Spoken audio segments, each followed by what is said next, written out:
Israel next level चलता है।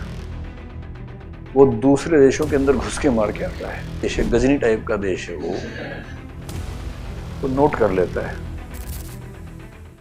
Israel next level चलता है। वो दूसरे देशों के अंदर घुस के मार के आता है। वो ये नहीं कहता कि हम कुछ नहीं करेंगे, हम ये करेंगे वो करेंगे, वो कहता नहीं। पहली बात तो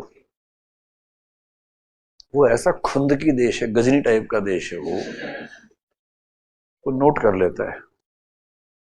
और अगर किसी ने उसके देश पे हमला किया है, वो नोट करके उसके बाद छोड़ देता है अपने फोर्सेस को पीछे। और 10 साल 12 साल 15 साल भी पकड़ में ना आए तो 15 साल बाद खबर आती है कि किसी तीसरे देश में एक आदमी को अचानक कुछ लोगों ने रॉकेट लॉन्चर से मार दिया। पता नहीं कौन था, उनको पता है कौन था। 15 साल तक भी नहीं छोड़ते भाई। And some people believe that this philosophy is coming from the Judaistic belief of the Old Testament, which says an eye for an eye, a tooth for a tooth. छोड़ना नहीं,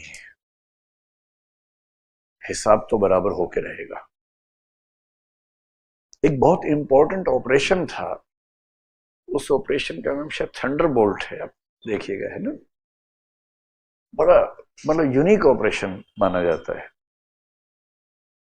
इजराइल की एक फ्लाइट उड़ी, France की तरफ जा रही थी, उसको किडनैप कर लिया गया और किडनैप करके एक दो कंट्रीज घुमाते हुए अंत में लीबिया में शायद ले गए थे, कर्नल गद्दाफी के यहाँ, युगांडा में, सॉरी युगांडा में। हाँ, युगांडा में उस समय ईदी अमीन थे ना, उस समय शायद, हाँ ईदी अमीन के समय की बात है। उसमें करीब मतलब 100-150 लोग थे, इजराइलिस काफी ज्यादा थे, बाकी कुछ और कंट्रीज के लोग थे।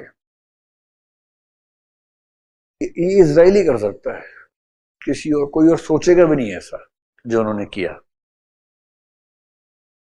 अब वहां हवाई जहाज में उनके लोग हैं, कैद हैं, एयरपोर्ट से आसपास उनको बिल्डिंग्स में रखा हुआ है, धमकियां मिल रही हैं, सबको मार देंगे, ये कर देंगे, वो कर देंगे।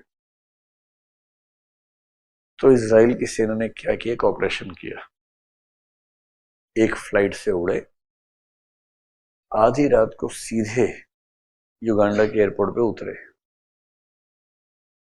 कुछ घंटों में सारा ऑपरेशन निपटा दिया। उन बिल्डिंग्स में गए, जितने उनके सैनिक थे एयरपोर्ट पर सबको मार दिया और अपने सारे पैसेंजर्स को बिठा के फ्लाइट में वापस लेके आ गए। और इस पूरे प्रोसेस में सिर्फ एक आदमी की जान गई,